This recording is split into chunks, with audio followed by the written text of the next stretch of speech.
compliqué parce qu'on a eu ce Covid, ces stop and go, ces reprises d'activités qui doivent à un moment ou à un autre s'arrêter parce qu'il y a une autre crise sanitaire qui arrive, la guerre en Ukraine qui vient de se déclarer.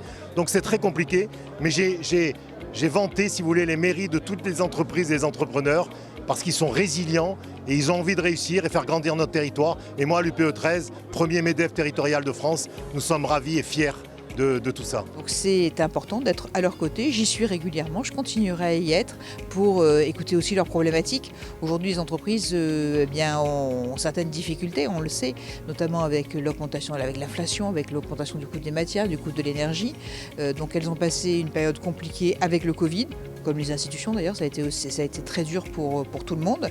Et là maintenant on a cette problématique avec cette guerre qui est aux portes de l'Europe.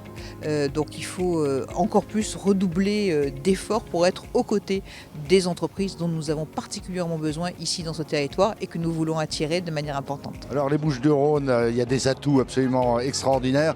Moi je suis toujours, n'étant pas marseillais, personne n'est parfait, je suis toujours un peu dépité parce qu'il y a une forme de sous-estimation, de communication qui est parfois un peu négative.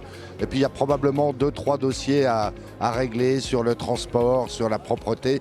Mais Marseille a des talents et des ressources absolument incroyables, bien au-delà de sa localisation paradisiaque. Moi je suis convaincu que Marseille va devenir un fleuron européen très rapidement.